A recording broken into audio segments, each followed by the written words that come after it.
This is the GV Podcast, a variety review podcast featuring two of the three idiots giving their thoughts on cartoons and anime. This is an opinion-based podcast, and there's no way we're saying our thoughts and opinions are objective.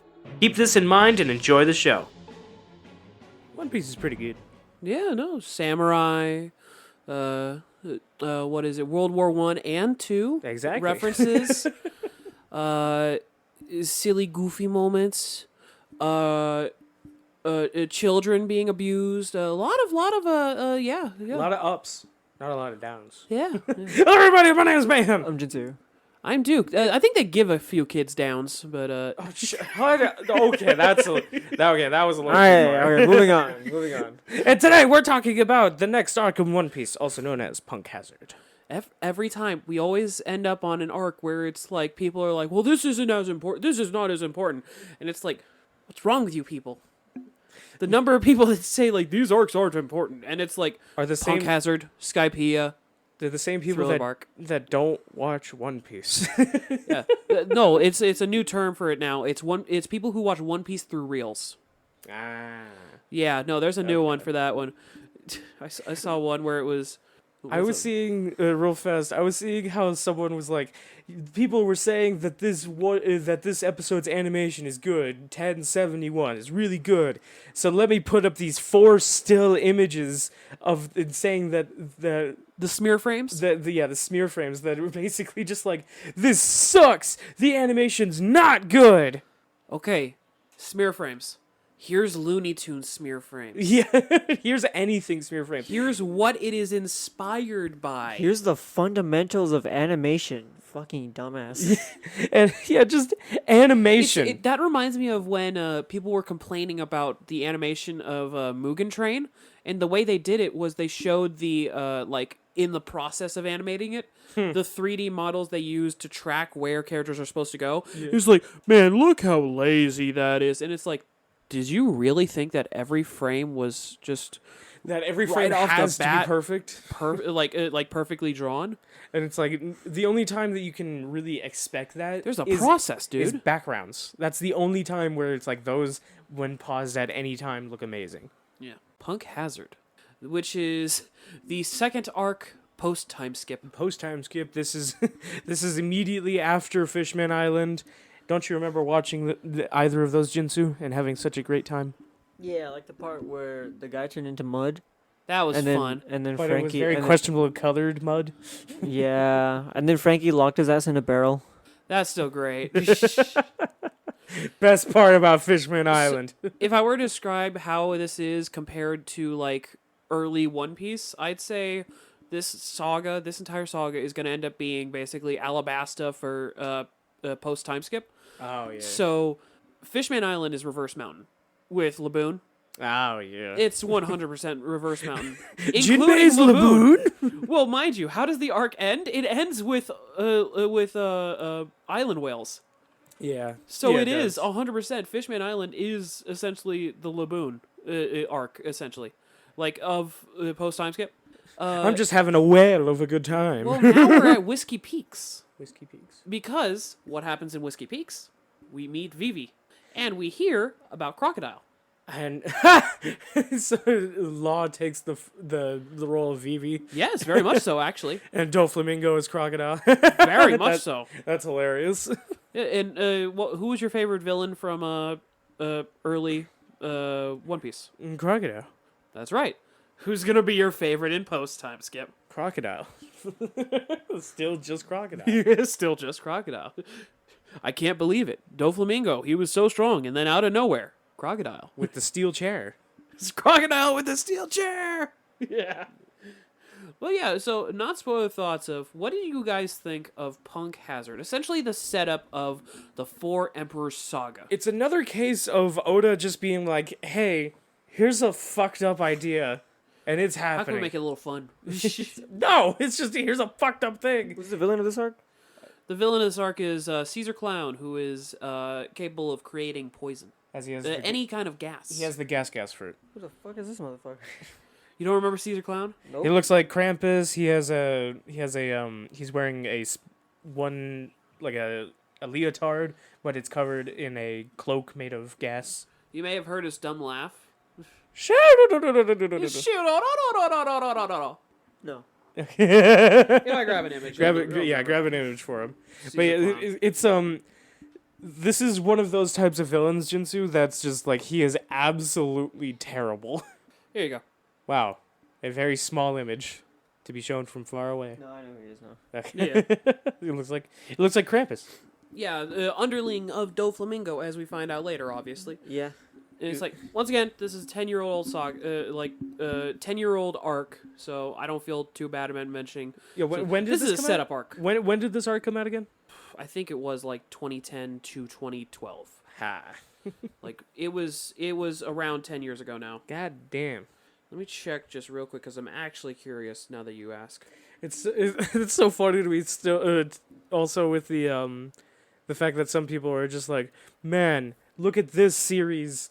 Like 5 episodes in. Now let's look at One Piece 5 episodes in, and it's like the anime was like just came out. Caesar Clown was introduced back in 2012. 2012. So yeah, just over 10 years. Dress Rosa was actually specifically 10 years ago. That's insane to think about, especially with how recent that feels for a lot of people. Yeah, that's the thing too with One Piece just being like, here's this massive story. You have to remind yourself you're being put back into the 90s in the first area, and then you're trying to catch up to now. Which is 1,000 episodes. I was going to say, that's actually one of my favorite things about watching One Piece. It's the thing I enjoy the most, that when you're watching One Piece, it is not just the evolution of Oda as a creator, it is the evolution of animation for the past 25 years. Like, you look at early One Piece, like, One Piece has always basically been, like, I would say in terms of each age that has come out in, it's the golden standard. Of, like, it is the standard that, like, if you're doing animation, get past at least this. Try and beat this one shot of Luffy that doesn't look correct. Only now does it become, like, past that. Like, with Wano, that's when it goes past. I'm so used to seeing 90s anime Luffy. That's the only Luffy in my head. I can't imagine, like, modern day Luffy where his head's round and his hair is a little bit more like spiky. Dude, I turned up my volume on this thing. No, you were talking into the back of the mic. When you do this, it doesn't work. And you also you have to talk into the whale. Into the whale? Yeah, that's the Look front. the whale in the eyes. That's the front of the mic. Look Laboon in That's the annoying. eyes. Anyways. Tell him that Brooke will never see him. So, the fuck was I talking about? Yeah, I can only really see 90s Luffy. Seeing new Luffy is super weird. Yeah.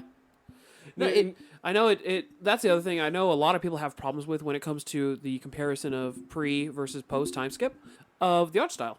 Original One Piece, like, it looks way goofier. It looks nowadays way goofier. it starts to look a lot more serious. It looked like Oda himself drew it and basically was just like, this is like he wanted to make sure his characters were drawn properly, but then also having the comedic art style. Yeah. And then definitely when it got more modern, obviously it was more taken up by, and the serious moments happened and all that kind of stuff. It got taken on to a bit more serious, while not completely losing the charm, but like the charm is still there. I will say it's the funny thing of, like, for reference of, like, when we're recording this, we are just past, like, in the anime currently, the reveal, obviously, of Gear 5. Everybody knows it. That has been revealed, and holy shit, was it good. But the funny thing is, the number of people who came out as a reaction to it and were basically like, oh, this is just so goofy. This is so stupid and goofy. And it's like, This is on brand. Luffy once filled up himself like a balloon with water, sprung a leak, and began to fight a man made of sand. And when was it serious? And he proceeded to call himself Water Luffy, and Crocodile proceeded to also call him Water Luffy. He used dentures made from Arlong's teeth to fight Arlong. One Piece has always been goofy, and if you are surprised in its goofiness, then you haven't been watching enough One Piece. Usopp is still alive. Yeah. The second Yeah, villain of the series is a fucking clown. That one shot in Alabasta where Usopp gets hit with the baseball bat and survives. You want to hear something kind of funny? What? In the far off future, there is a point when he gets hit in the face again, and it's almost exactly the same, and you see that it's still fucked up, basically. The fact that nose is still perfectly straight is a miracle. That's Well, Chopper's work right there. That's Chopper working the best job, doing his darndest. Yeah, I was gonna say it's a combination of Chopper and Zoro coming in of just like, okay, Zoro, I want you to fix this. Okay. Straighten his nose. Ow. That's it. Zoro, burst his balls. When Luffy got his hand stuck in a glass bottle, and Zoro was like, "I'll get it out." Ready to cut.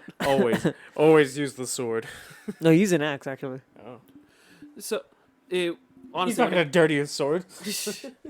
when it comes to this arc, I've had a lot of fun. There's plenty of like the goofy nature of the show.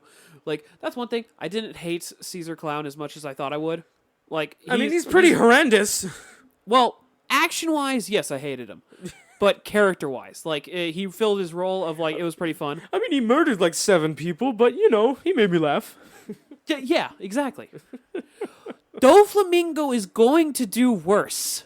And? So much worse. I'm still gonna like Doflamingo. I mean, I killed 7 people, but that guy killed 8. No, I'm just saying, just like whenever somebody says like, "How can you like this character? They did such awful things." I said, "I like them as a character, not as a fucking person." I don't want to have dinner with Shirorororo. I don't want to have dinner with that. Yeah, I can't make that. When the laugh is stupid, my jokes stop. Yeah. Like I'm not gonna be going to dinner with Doflamingo. No. I'm going to look at the character and be like, that's a cool character. Here's the thing. If Doflamingo asks you for dinner, you're going to dinner. I'm going to dinner, unfortunately. I'll die. But you're going. But not right away, at least. I've got a chance. Yeah. So, we're getting into the Four Emperor Saga. Jinsu, what do you think of, like, getting into this saga? Okay, elaborate a bit better. From Punk Hazard all the way to Wano is where this saga goes. 10 years. Yeah. This is a 10-year-long saga. This is the start of all of that. Oh, shit. Yeah. Yeah. What do I think about that? Like, what do you mean? What do I think of it? Like, what do you think of this? Considering it's essentially a post time skip version of Alabasta when you think about it, of like this build up of like everything building up to one final fight. Obviously, later on being the fight with Kaido. So, what do you? What are your thoughts on this setup of like Punk Hazard introducing these different ideas, being Smile Fruits, Doflamingo being a major impact on the show now, all this different stuff, and Kaido being named. Kaido has now been named. We have not seen him yet. I thought he was named. I thought he was named back in Gecko Moria. Yeah, he was there in Thriller Bark, but this is like. He's our goal now. This is in that way, basically. When they talked about it before, it was kind of just like, there's the 4 emperors. There's like they were seen as like untouchables, basically. But now they named him, and he's. We've heard him a few times. Of like Gecko Moria was the one to say like Kaido's the one that wiped out his pirate fleet. Yeah, but in this, Kaido is now like on the board. Yeah, not just that. Also, his pirate crew were named. Of like we've got now our goal of we have to face Kaido and the Beast Pirates. Yeah, that's it. Yeah, he's especially since we've met Big Mom now that Kaido's left. Now that we're in the new world, it's a lot more of a quantifiable goal, basically. Yeah, that he is on the board and an obstacle that needs to be overcome. He's not an unstoppable. He's not a mountain in the distance. He's a mountain that you're approaching now. Yeah. That you're finally approaching. So the fact that this is an arc where essentially the main villain is an underling of the next villain, and then of that villain being an underling of technically the final villain. First you fight the angel, then you fight Jesus, and then you fight God. Yes. Is that what you're supposed to do? That's not what I'm supposed to do. Is that your Dark Souls? Is that your Dark Souls? Very literal. Is that your Dark Souls? So, any thoughts on the Shiroro? No, why having him the opinion on that and not the opinion on the greater thing that you just posed? Why did you instantly end it without him even saying anything? No, I went for the joke. I was just summarizing it as a joke of just like talking about underling, and it's just like how to summarize that character. I just made it the joke of just like people just look at the laugh and that's it. That's like most One Piece characters, though. Yeah. Yeah. That's like everyone. all So- That's the equivalent of like, oh, this character's hair turned this color in Dragon Ball. Like that's the like I'm not saying wow. like basically, yeah. I even saw. Look at this character design. I made a short for Marineford where I actually mentioned that if that's the reason why we can't watch sub, the number of characters that have like even more. There are so many more characters with the One Piece laughs. Yeah. Like Whitebeard once again. Oh God. I was so mad when I saw a video showing off One Piece laughs, and you see this moment of he's sitting there with Roger, and Roger's laugh is just normal like ah ha ha kind of thing. Meanwhile, you see Whitebeard in the back, and he goes. He's starting up a goddamn engine. I hate that. I actively hate that. Meanwhile, in dub, it's just you know, a normal fucking laugh. So back Could you imagine if someone started laughing and then you didn't hear anything? It just started shaking. it's Like you couldn't hear anything. It was like, a laugh so loud that only dogs could hear it. yeah, and like you just feel shaking. And you're like, what the fuck? What the fuck is happening? And the dogs like start running away. Oh my God. But yeah, back to Someone starts laughing with a One Piece style, and you just see a dog in pain. yeah, it's just a dog. No fucking- noise, just rolling around screaming. Just hearing a dog in the distance. Just... start hearing howling. I really want to picture that now. Just like someone opening their mouth and like no noise happening, but just bass boosted, like shaking. It's like,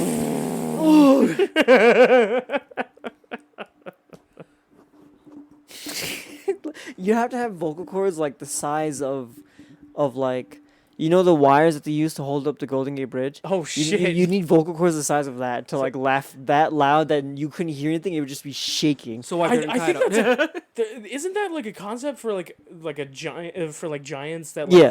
they're too Yeah. big for you to actually hear them? Yeah, the frequency of the vibration that would go through with their vocal cords would be too low and too like long for us to really understand it. And for us, it would be too high pitched and too fast.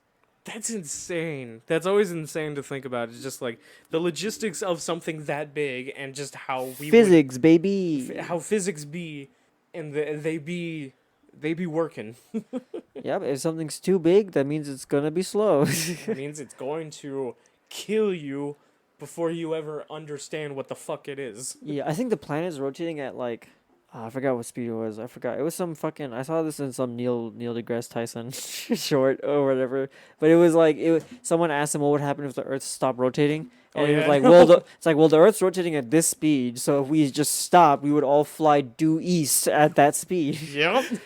that is probably one of my favorite like ideas where it's just like it's like the equivalent of someone braking instantly while you're standing inside an RV while it's moving. Yeah. It's the equivalent of that, but you're just Basically, don't wear your seatbelt when you're in a car, and then have the driver slam the brakes, and that's what would happen. me not wearing my seatbelt and in this terrible crash to make sure that my girlfriend doesn't get the ick. Yeah. I feel you could have just answered that so easily. I'm just like the funny answer would have just been just like, oh, what happens if the Earth just stops, and just get in a car, just holding something out, I've and really then just like suddenly A scoop stop of ice cream. suddenly stop and it just goes flying. I had a Look, really that's you. I had a really dark and morbid, like realistic thought coming to mind when you mentioned the guy not wearing a seatbelt and getting ejected out of the car. But I'm not gonna finish that thought. All right. Anyways, Let's get into the story of Punk. wait, hold on. I didn't answer yeah. Duke's question. Oh yeah, I need to we hear. fucking we strayed so far from it. I know. What do I feel about Punkcasters leading up all the way to Wano? I don't fucking know. I should probably watch the show. Yeah. I'm just glad. I bet it's good though. I bet it's fun. I bet it's good because if One Piece, if it wasn't good, then One Piece wouldn't have gotten most watched show last year. It wouldn't have been blowing up like it has been. It wouldn't have been, highest selling manga all the way up until like 2016. Yeah. So like it obviously it's good. Like the only thing that's beating it recently is like past couple of years it's been Jujutsu Kaisen, and that's about it. Right. Was Demon Slayer for a few years. But here's the thing: are they gonna last as? Are they series that's gonna last as long as One Piece? Is? Jujutsu Kaisen's ending this year. Exactly. Hajime no Ippo is lasting about as long as One Piece. What was it? Hajime no Ippo. It's a boxing anime. Oh, It's not as popular as One We've Piece. shown you obviously. clips of it. It's the one that you were showing me. Yeah, I love that anime. That's my favorite show. It's so that's good. that's my favorite anime. It's either that or Mob Psycho 100. I honestly can't pick. Mob Psycho's good. Mob It's Psycho's really so good. I still need to watch those two. Mob Psycho is so funny. It's just imagine like the most reclusive and like not antisocial, but like socially inept kid with like the most powerful psychic powers, and he doesn't want them. He doesn't want them, and he's like One Punch Man. and he's like I just want to be a normal kid. I want to be good at sports. I want to be good at school. I want to be Mob Psycho 100. Yeah. I want. Something kind of funny. It's made by the creator of One Punch Man, and it's not redrawn by another artist. It's just his art, like yeah, the manga. Oh, it's the pure. It's not. It's but a it's not 100% bad, adaptation. is the thing. Like that's the funny thing of like the guy who makes it. It's joked about how bad he is. He's not that bad because he's actually been learning over the years. Yeah, you as People long as improve with time. obviously his artwork didn't matter because he was able to tell a really good and well thought out and put together story that first of all, One Punch Man was good enough that someone else was able to pick up the art and he just had to give them like his old copy basically. One Punch Man is Make this so better. but to One Piece. yeah. So Let's get so into the stew. Are you ready? A different type of one. Are you ready to talk about the Yeti Cool Brothers, the most important thing in all of One Piece ever? He's I'm ready. lying to you. I'm ready to sit here and listen to you guys talk about it. Yeah, Yeti Cool Brothers. It's the most important thing. Let's get into them. Basically, Jinzu, even though you haven't seen it, the This best is part the most about simple arc. this is a simple arc, but also just hearing your reactions to most of the weird shit and fucked up shit that happened in this arc is going to be the best part about it. What? This I doubt is a weird one. You ready? Here we go. Yes. So, after Fishman Island, we finally arrive on the next. We're about to make our way to the next island, but we get a quick call from people in distress, and they are saying that basically they're being slaughtered by a samurai. And so Luffy and the crew make their way to a nearby island where the call came, and discover it is completely on fire. And so Literally everything's on fire. Your dreams, Jinsu. So, What? pyromaniac, yeah. And But, there's like a government fence that's just like, do not enter this yeah, fire escape. About half the crew goes in and starts checking out the island where it was Robin, Luffy, Zoro, and Usopp. A very fun combination of characters, by the way. But they make their way on, and they start going through all this blazing fire, and we get the shot that's been shared on Instagram a million times where you see Luffy and Zoro taking off their shirts to deal with the heat, and then there's Robin taking off her shirts and her chest size increases by 5. And suddenly she has two water balloons bouncing. Sir, Bowser, you're singing about Princess Peach, right? Yes, Peaches. Well, meet her older sister, Melons. Melons. Peaches got booty, Melon's got titties. So, while they're on the island trying to figure out what the hell's going on, who made the call, they end up getting attacked by a dragon. Just a dragon. straight up a dragon with a number on it. I think it was 7. But they fight a dragon. Zoro immediately kills it, but they notice that somebody was stuck to it, at which point Luffy pulls him off and assumes that he has killed the man, considering there's only half of him there. It's just from the waist down, there's a man.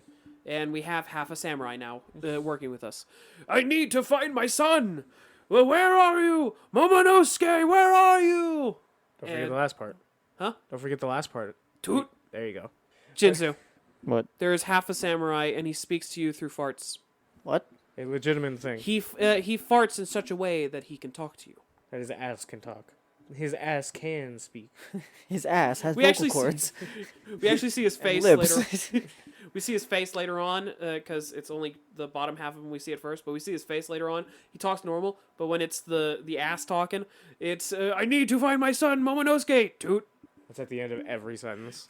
So I fucking was stupid. so fucking confused when that was happening because I was just like, why is he saying toot? To quickly summarize, when it comes to the whole samurai thing, of basically it is a samurai that had fought against Law and was sliced up and split off around the island. So the bottom half of him is connected to the dragon on the fire side of the island, while there's an ice side of the island, which we get to see in just a second, where his top half is that's just running around slashing people.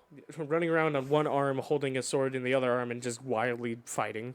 Yeah, and finally, the head is imprisoned. So no head. Chopped into pieces everywhere, but still alive. Yes. Because it's Law. So he can just do that. He can slice you to pieces, and you'll be fine. Yeah. So, yeah, once again, we get to see that there is a second half of the island that is completely frozen. And we find out the reason why is because this is where the fight with Aokiji and Akainu happened. For the battle for Grand Admiral. Yeah, you want to hear something cool, Jinzu? The way they show this island of, obviously it's split perfectly in half, fire and ice. In the center is a lake. Jinzu, it's not a lake, actually. It's a hole, it's a crater where they fought that is so massive that ocean water spilt in. Yeah, that happens. Yeah. It Salt is Lake? so cool. Salt Lake City. Yeah. But yeah, so Obama. like this entire island is exactly where they fought over the ideals of slaves should be free. Slaves should be free. Wait, whose fight was this? Akainu and Aokiji. So that's why the island is. The admirals is- to become fleet admiral. Okay. That's why you made the slave should be free reference. Yeah. Yeah, this is where they fought, and then the island is half fire, half ice. The crew that remains on the ship gets gassed. Yeah, it's not even like a special devil fruit gas. No, it's straight up they get gassed They get and gassed. they get kidnapped. All except for Brooke, but the ship gets brought over to the ice side and they get thrown in jail. Oh, they have a dead body here. Just leave it.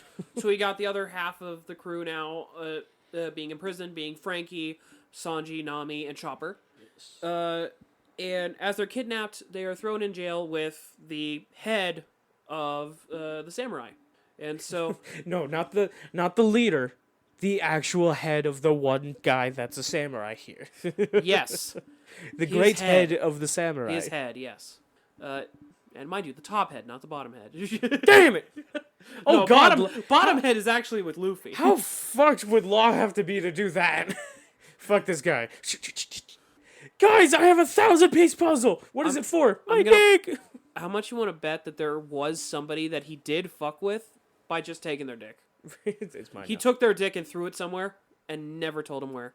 They're a devil fruit user, and he threw it into the ocean. Can you imagine if that was a thing with Kid? Like when he interacted with Kid, he's just like, wait, what feels different suddenly? What is this complete lack of business? So we get this whole thing, and they manage to break out because Frankie is Frankie, and so he just burns down the door, or destroys the door. Frankie's just showing off just how versatile he is in literally every situation. Sanji feels bad for the samurai, and so takes the head. He gets head. Sanji's got head. Sanji! Jinzu, he finally made it! Sanji got head! It was a dude's head, but still. No, you don't understand. You don't understand, it was a dude's head! And yeah, Frankie just being the best right here, like you were about to say. It's just the way that he's just so versatile is just like, no matter who he's with, he's gonna be the one to actually make sure that they do whatever they need to do. Yeah. Whether it's escape prison or break out of prison, he breaks out of a lot of jail cells in this, He breaks out of a lot of jail cells, period. especially in this arc. As Brazilians do. No, I'm just kidding. Was it Luffy? No, or he's who? American. Luffy's Brazilian. Oh, Frankie. Okay, right. As Americans do. But also Luffy gets in prison a lot as well. Yeah, and Frankie's the one that breaks him out of it a lot. So after that, they start running around through the building, trying to figure out what's going on, and discover Jinzu, giant children, just straight up giant kids. Like literally one of them, like the biggest one, their head is bigger than this room. The main villain is using children as test subjects, and there are several children that are like the same size as They like got I'd say- elephant cancer. They're like a third the size of like Dorian Broggie. Yeah. That's how big they are. Because we find out what it is. Yeah, we find out a little later what's up with them. But we can just say what it is. They're being drugged. They're being manipulated to increase in size. They were not originally giant children. They're taking this candy that they get addicted to and have withdrawals from if they're away from it for too long. And they turn giant. In this arc, we see children going through withdrawal. Hey, Jinsu, what do you think of that? Withdrawal. Jesus Christ. So kids going through withdrawal? Yeah. It's almost as bad as the real world. Yeah, that's usually the thing for me when it comes to this show. Of just like, oh, this show is so goofy, unrealistic. Hey, here's war crimes. Here's like the government abusing children and the general populace. Here's all this horrible stuff, and it's like, please stop. I miss Sabaody. I miss Sabaody. I don't miss Sabaody, actually. Yeah, Sabaody Park. Before everything went to shit. Yeah, I miss pre-Sabaody Park. Yeah. I miss pre-slave, yeah. Pre-slavery. Pre-slavery. I miss those days. But like with the kids, it's another thing with the fact that it's candy that the kids are having withdrawals from, and it's like obviously there's this terrible drug and all that kind of stuff. But then you just start looking at it and you're just like, withdrawals from sugar. Yeah. So anyway, they decide to save these kids because, that's the right thing to do. Who specifically decides to save the kids? Nami. Sanji was like, fuck it, we don't need to worry about this. But Nami was like, if I see a kid crying, I'm not going to run away. And Sanji's just like, why do you have to be such a good person? God, let's go. Fuck it. So they run off, and they make their way to the door, and this is when we get to see that Law is on the island, working with Caesar Clown. Because Law is now a warlord. Because he delivered 100 pirate hearts to Marineford. And basically it's just like, make me a warlord. Because there was plenty of vacancy. Baby, I'll give you my heart. Collection. How to ruin a statement with one word. Baby, I'll give you my heart. Collection. I can't remember. Is Boa Hancock still considered a warlord? Yes. She wasn't completely She is outed? considered a warlord still. Even though she committed treason at the war. Plenty of times. Yeah, but she had basically plenty of Is it treason, excuses that actually? got her out of it. Is it treason? I don't think it's treason, right? It's treason. It would be treason. Or is it it's not treason, it would be like Defiance? No. Defection? Yeah, defecting. Defection, that would be you're fully trying to abandon your post and like turn against everything. This one, she was full blown attacking her people. Yeah, she stayed and started attacking. Yeah, like right, like you abandon your side and you join the other side. That's defecting. So it's right? treason. Defecting to the other side. So it's treason then. Just launch it. Yeah. Treason is directly like messing with your own people. Treason is being a part of the country and trying to overthrow it. Yeah. Defecting is switching sides. Defecting is leaving. Yeah. Is leaving your country to join another side. Usually during a conflict or during some type of war. Yeah. So she, I think it would be accurate to say that she defected because. But she had enough excuses so that they forgave her. She had two giant. Yeah, I was gonna say she had two really good excuses. That is legit what happened. Me? So she had a nice pair of excuses. Meanwhile, we got another group coming to the island, basically to help out against with the whole samurai thing, and it is G5, which is the crew with Smoker and Tashigi. Smoker and Tashigi, they're back. Smoker and Tashigi show up. They knock on the door and get answered by Law, who basically says, "Hey, this place is abandoned. Get the hell off my property. I'm keeping it." And it's like, well, this was government property, so what are you doing here? It's my land now. It's like, no one else is here. Yeah, let's get to the escape, guys. And meanwhile, the rest of the Straw Hats. And just Law. God damn it. It's the first God damn it from Law. It's the beginning of a certain trend where Law is just like, I am the only serious person here. That is the joke. I am the only serious character. Respect. There is no joke. Respect. And then Triclops had to turn triangles into squares. Yeah, well, we get Law versus Smoker in that moment. But, like, right before, essentially, Law is just like, you know what? Fuck you guys. And so he activates Room, which is massive as it envelops the warship that they had and floats it up as like he's messing with everybody. And the Straw Hats, they get to the gate. They're like, oh, yeah, we can escape. Sees Law. Never mind. Fuck this. And so they run the opposite way. And he's like, you know what? Fuck those people. And he switches their bodies. Jinzu, this arc has the people are swapped with different... Oh, it's this arc. Yeah. Okay. Where Smoker... Are you gonna betray me? No. Okay. You're totally not... You're not gonna betray me, are you? No. Where Stop being so trustworthy. Sanji getting the body he wanted. Yep. Frankie getting the body he doesn't need to be in. It is so funny, honestly. this arc. When I would see clips of this arc, and whenever Frankie said something fucking wild with Chopper, and like he made like a face, and Robin would just be like, don't fucking do that. Don't do that. speak ever. With that face, using Chopper's body. The best part is that they swap their eyes. So Yeah. Frankie's eyes on Chopper. Yeah, and that's how the characters are. And Nami's eyes You get on Frankie being Nami. I love this image so much. What is it? It's Nami with yeah. it's Frankie with Nami's eyes. That shit is so funny. And then dude, Chopper with Frankie's face. And then like Smoker and Tashigi changed. And Yeah. That shit was hilarious. I know. Yeah.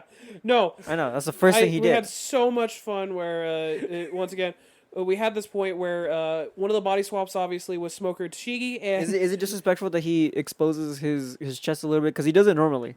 yeah, he does it normally. So It's a forced habit. would it be disrespectful if he did it in Tashigi's body? I think the fact that he's not doing what Sanji is doing by going He's Yeah. not reacting. It's a forced habit. He's not being reactionary. He's just doing what he normally does, which is letting his fantastic man titties out. I was gonna say And it's Tashigi, also, who has fantastic normal titties, can also get it. I was gonna say I think it's also the fact that I think he, like, you look at him. It's genuinely that he's uncomfortable. He's got such a huge chest where it's like, my coat is too tight.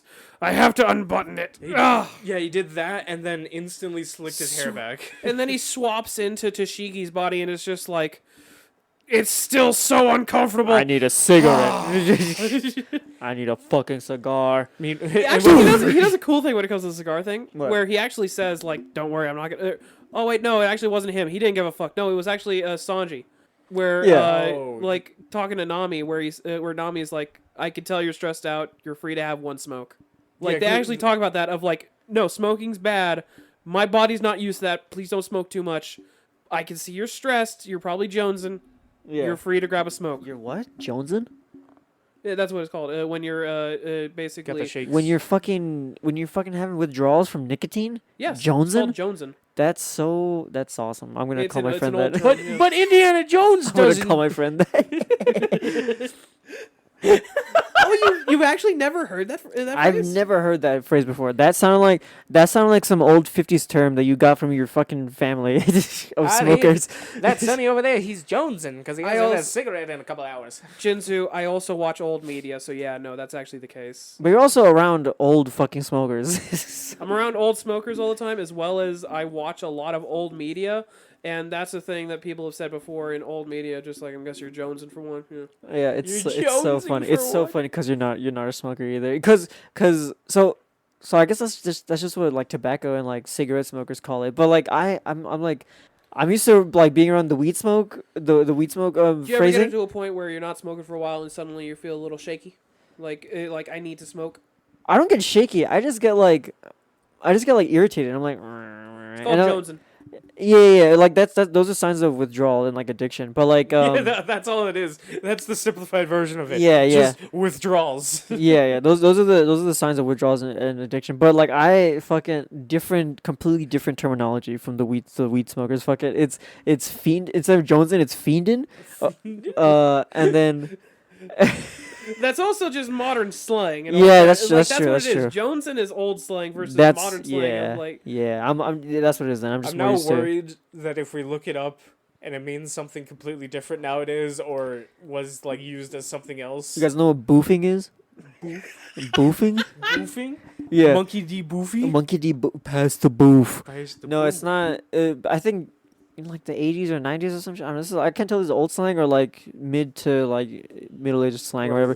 Boofing is like it's just smoking out your ass. Like you're literally just whatever drug it is, you're taking it up your ass, and then you get it like you get like 5 times higher from it. And my cousin was explaining this to me, and I'm like, dude, I didn't need to know that. I was fine not knowing that. I thought, here I am with this information I didn't want or need. Bro, boofing was just a funny word to me, man. You didn't have to make it like gross. Mayhem, to make you feel better, I looked it up. Jonesin verb, have a fixation on, be addicted to. Reference sentence, Palmer was jonesing for some coke again. Withdrawals. Withdrawals. Okay. By the way, Okay. it says for some coke again. Fiendin'. He's motherfucker was fiendin'. Withdrawal. In the 1960s, especially in New York, heroin, as well as heroin addicts, dealers, withdrawals, and drug addictions itself were all colloquially referred to as Jones and Mr. Jones. Ah, okay. Who the fuck was Jones, and why was his ass associated with the drug? I think it's like the same thing with Story has it that Jones Alley in Manhattan used to serve as a hub for heroin Jones addicts. Alley. And when you're Okay. jonesing, you're trying to go to Jones Jones Alley Alley. to get a bump. Yep. So these, I get it now. so these kids that were being used as test subjects They were ended up jonesing. going jonesing. Imagine being from an older time before technology and being so fucking bored that you had to do all sorts of wild shit and like come up with random terms for things. There's Spotty Buff. I'm feasting for, or what was the fuck? I'm hurting first Courtney. Yeah, hurting first curtain. Or Please don't use Fuck, those man. terms, ever. No promises. He was beat back in black and blue. Catch a tiger. Fucking So Smoker had a cool fight. the terms that white people use when they're angry. All right, Gosh dang it. all right, pal. All right. I was, Listen here, I'm gonna bub. be Yeah. 100%. I saw that video and I was so mad. I saw that video. I was so mad watching that video just because like they said one thing and I was like, that just sounds like a normal statement. How dare you fucking say that? That's white people statement. Said the white Fuck you. person. said the normal average white person. That's just the average statement. I was so mad when I was like, "Fuck you." That's not a white statement. Fuck you. Okay, buddy. Pal, you need to take this outside. Yeah. Whoa, man. Whoa. I swear, I gotta find You're that on video. You're on the last straw, wherever the fuck it is. I'm on. This is. You're the on straw thin that- ice, You're buddy. on thin ice, buddy. This is the straw that's breaking the camel's back. Yeah. Fucking Oh, that's so fucking funny. Trying to get it. You're- hey, buddy. Hey, buddy, you're taking this 3 steps too far. He's squeezing for a pleasing. Squeeze it for him, please. I don't think that's a real term. I think that's from an abridged thing or whatever, Probably. or from some internet thing. They just didn't want to say hurting first, Courtney. Yeah, But yeah, so. Damn it. I think that's worse. Tried finding. He's squeezing for a pleasing, bro. Dude, the fuck you just say to me? Bro, chill the fuck out, bro. Go take a cold fucking shower, man. I'm humming for a. Never mind. I'm hoping for a comment. I'm zooming for a cumin. So anyway, Luffy and his group, as they're trying to make their way to the other side of this lake, There's 2 devil fruit users and 2 non-devil fruit users. we get the image of Robin, daydreaming of just Zoro and Usopp basically swimming them across and like using them as boats. Yeah, And it's hand drawn. The fact that Zoro and Usopp would be the boats, and not Sanji and Zoro. What? Or just Sanji's Sanji. not there, Sanji's not there. Oh, Sanji's not there. so it's just Usopp. It's Luffy, Robin, Oh, she's having like an intrusive thought. That's so funny. and that's her intrusive thought. What if we just use Zoro and Usopp and Longnose as boats? This is one thing. One thing I love about Robin, like after Eni's lobby, Did you guys she's so started using chill. after? Oh, she was always chill. The fuck, but like after Well, Eni's no, lobby, she was just doesn't impartial. do anything. after Eni's lobby, she started using their names. Yeah. She started calling them by. She had nicknames for everyone. The long nose. Longnose, Navigator. I made this joke though of Robin post Eni's lobby. Now that her work is done, she's essentially just gone on vacation. She's entered retirement at this point, She's like mentally- early retirement at 30. and early retirement, and so she's just She's like, like- now this is my hobby. She's like, fuck this job. I'm gonna go travel and look at words from a long time ago. I'm I'm gonna go travel and discover the ancient history of the world. And make sure that my son Chopper is having a good time. Yeah, And wearing nice clothes. but And is well kept. so while they're trying to make it to the other side, who do they find? But most important character you ever remember, The most important character that Brownbeard. you've never expected to Jinsu, come you back remember Brownbeard? from that one flashback. You remember? That shit face. I was gonna make a joke like I that. gotta grab his name. You gotta hear what his actual fucking name is, by the Brown way. D beard. No, Brownbeard. Brownbeard is is- the funniest Brown D fucking Bear? character. Brownbeard sounds like a mishap at 69. Bear Bear Bear case of Brownbeard. Bear D Brown. Bear D Brown. His name is the official English name is Brownros Beardrigus. The fuck? Beard Regis. Yeah, no, his Japanese name is Chadros Higeligus. The fuck? What? Hige is whiskers, so beard, and so it's still Beardrigus. But yeah, he just shows He's up. Hispanic. We found another Mexican. Hell yeah! Also, he's fused with a crocodile. Also, he's fused with what was it? A crocodile or an alligator? I don't think it matters. Oh, banana gator. That's right. I like the idea that because when we see him, he's a centaur, and so I like the idea that he's fused with a banana gator because of how big it is. Yeah. But yeah, no, No, we see it's a banana. there's a bunch of people that are fused with animals in such ways that look like different mythological creatures. Yeah. Like there's a harpy. There's Jutsu. stop coming. There was a harpy, Yeah. and she's got moves. She's got massive tits. Yeah, and she's wearing a tank top. Yeah. Boobs plus tank top. Well, Excellent combo. for And then him, she's- it's usually boobs, tank top, and then animal features, She's also and that got makes him happy. Wings and then really long bird legs. I don't know what you're talking about. And she's got thighs. I don't know what you're talking about. I don't know what He you're talking about. wants to bang a Guys! monster. Yeah, she wears booty shorts and she has a tank top and she got big boobs. Like, what more could you ask for? Shut the fuck up about the animal parts, you fucking freak. Wings and claws. And bird feet. My Giant- favorite. giant hands. Give me the bird The dry, foot, scaly give me the bird reptilian foot job underneath toes. the Denny's table. Get the maple syrup out, guys. You see how birds they can grab onto branches really easily? Okay. Now he's gonna head to Denny's, get some maple Okay, syrup, and then she's gonna lock her fucking ankle on your dick, and then she's just gonna clamp your dick and rip it off. It felt really good once. just the Once. bird claws. Just here you go, mayhem. It felt good. once. Here you go, Now mayhem. now I'm in constant pain. And I can't use the bathroom properly. Yeah. Yeah, so we get Brownbeard, who is the leader of these centaurs, and he basically tries to eliminate the Straw Hats. For But my master. the Straw Hats get pissed off because they fall into the water and they're cold, so they're just like, hey, you see those coats on them? Yeah? I think that one's my size. Yeah, like imagine you're in the middle of just about to fight someone, and they're talking about how much they want your clothes. Hey, Jinsu, I think that shirt's about my size. I think your entire carcass is my size. Death! I'm thinking I'm That Luke fur coat Skywalker seems on. my size. I'm thinking I'm Luke Skywalker freezing to death on Hoth. I thought they smelled bad on the outside. Hey, you ever watch Adventure Time? Yeah? You're about to be a Jake suit. It's so sad that he had to do that. It's like, well, I'm dead. My horse is dead. This dude's gonna die. I gotta go.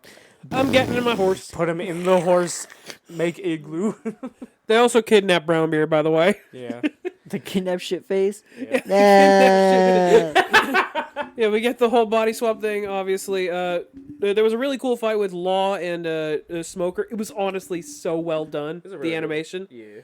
Like, it was... this is around the time when it had a lot of very smooth, the animation, you would know when it was boosted up because the effects started, swirling. Yeah. Like, that was really cool. And they have a really good fight, but Smoker loses. Yeah, the two groups, they come back together as, obviously, you get the body swap of Smoker and Tashigi. It's hilarious. It's hilarious. We get the whole thing where the two groups come together and The fact that every time that like anybody like when Smoker says anything well as Tashigi, everybody's just like, No, it's really cool because like G5 is a really like rough and tumble group. Yeah.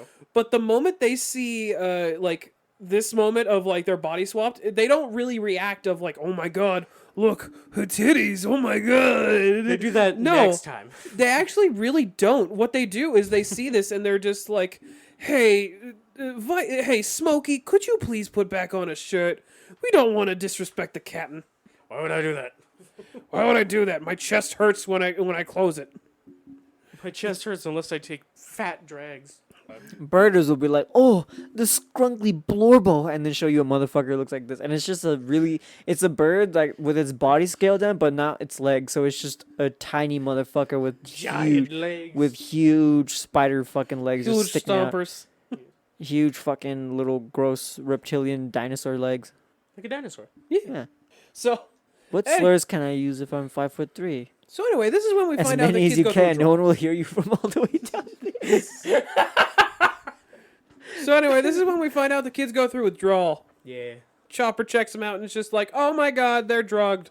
And meanwhile, you got Brownbeard and the kids just like, oh yeah, the master. He's such a nice man. He brought us here because we were sick. And oh, by the way, your guys are being drugged. Also, What? we don't know what we're sick with, but he's gonna cure us. And basically every person on this island, every single person is not aware that Caesar Clown is the bad guy. It's always the problem of... Is this a commentary on Big Pharmacy? No, it's a commentary on following orders. Mayhem.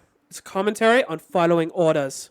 And following the orders. The orders. And convincing yourself that you are the good guy. And being a good soldier. Are we the baddies? It's about the perspective, really. Are we the bad guys, Herr Commandant? Nein. What about to these men? Oh, Oh, yeah. absolutely. Yeah. So we get this whole thing where obviously Brownbeard is trapped, the kids are all messed up, and so the team starts like splitting up of figuring stuff out. They get their game plan. They're Yeah, starting to figure- Kanaimon, the name of the samurai from earlier. Kanaimon. Kinemon.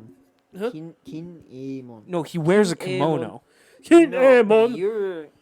I can think of it. My favorite Digimon, Kanaimon.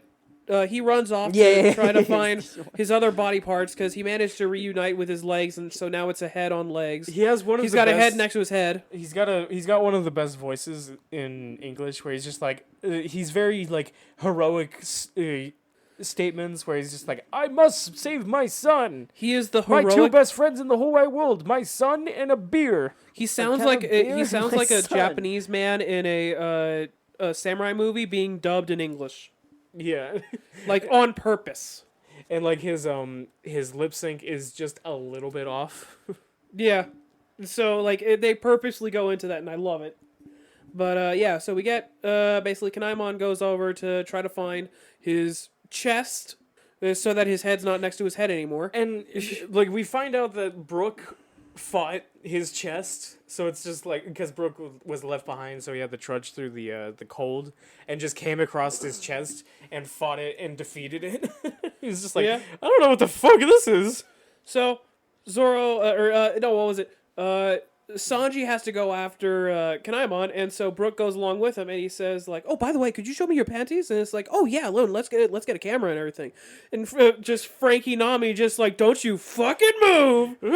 And she's just like, "Okay, there's only one option I can do, Jinzu. That's it. My only option. I'm giving Zoro to you. Go!" And so he's so focused on fighting Zoro that he can't look at her chest. And also Nami keeps a book, like a banking book, to keep track of every time Sanji does something with her body, so that she can charge him later. Yeah. It's gonna be like a ridiculous amount of money. This was so much fun, by the way, and I remember this is the point that people joke about was when the ship started for dumb people making a ship between Zoro and Sanji. Because body swapped Sanji Nami. It basically has this whole thing with Zoro where they keep fighting until there's one point where Nami's body slips for a second and he grabs her. And Brooke, like this whole thing where it pans out, it's like, oh, wow. And then Brooke, Oh, how romantic. Yeah, that's the thing with that keeps happening with Sanji and Nami's body is that Zoro has to make sure that he takes care of Nami's body for Nami Because it'll cost him money. because it'll cost him money, but then also just in a way that's just like Zoro is already like defensive of Nami. Yeah. But so like anything that Sanji does, older brother is of his sister. yeah. So anytime that Sanji does something that accidentally or That is disrespectful. yeah, Leads to a classic romance trope, yeah. and Brooke is there to fuel that fire. Fall, catch her, make sure, gaze into her eyes. How romantic. Fuck you, curly brows. The twin older brothers hating each other's fucking guts, but loving their little sister. But loving their little sister. Yeah. So they run off and they manage to find Kanaimon's body. And this They is... just find it just in the Meanwhile- dirt, like Family Guy post. Meanwhile, elsewhere... Jinsu, there's a giant sword with a long ass handle that's attached to the back of the sword. Yeah, no, please don't do that just because could hit something. And also, that's Zach's chariot. This is the limit. Yeah. Anyway, so this is the most important small arc, okay? Yeah. The rest of the crew, while they're off watching over Brownbeard and the kids, elite assassins sent by Caesar Clown are sent after them. It is the most important characters ever in fiction, the Yeti Cool Brothers. The Yeti Cool Brothers. Sounds pretty cool, if you ask me. Where that's their thing, that if you're not being cool right now with what they're doing, you're not cool. Jinzu, that's and not very therefore- cool of you. Therefore, you deserve death. Sound pretty chill, right? I mean, And- cool, right? But here's the thing, they were sent to retrieve the kids, but not Brownbeard. They were sent to kill Brownbeard. So by- Brownbeard is sad about that. He gets shot in the fucking face. Yeah. We got the Yeti Cool Brothers, and as they are chasing, as basically they're fighting Luffy and what was it, Chopper Frankie? Yeah. As they're fighting Luffy and Chopper Frankie, what ends up happening is they're basically chasing up the mountain, trying to fuck with them, and Oh, and Nami Frankie also. Nami Frankie as well. Yeah. And they're fighting. Luffy manages to beat one of them. The other one gets sliced in half by Law. And that is when Law meets up with Luffy, and they form an alliance. An alliance to take out Kaido, King And of Beasts. Doflamingo, but we find that out later, obviously. The King of Beasts. The King of Beasts, Kaido. Kaido. And Luffy is full on just like, yes, new friend. And in the meantime, Brownbeard, after being treated by Chopper Sanji, Yeah, after being shot in the fucking face, yeah, Brownbeard's just like, I was betrayed, fuck, this guy is evil, fuck! yeah. Hey, so, Jinzu, I got a quick question for you. Jinzu, I got a question for And you. that fucking question would be Do you like axolotls? axolotls? Yeah, axolotls. I don't know. I don't give a fuck about them. They're animals. Mudkip. Do you like the little mudkips, basically? I mean, it's cool. They're cool. Do you like axolotls made of completely of The most like dangerous war thing- crime poisons? That would be cool. That'd be a cool design. So, and very scary. what do you think of our new friend Smiley? As we get to see Caesar Clown releases Smiley, a giant axolotl. Basically, it is poison that ate the axolotl fruit. They combined Whooper and Ditto. Well, I'm blind and deaf, so I don't know what the fuck you guys are talking about. Show him pictures. Ah!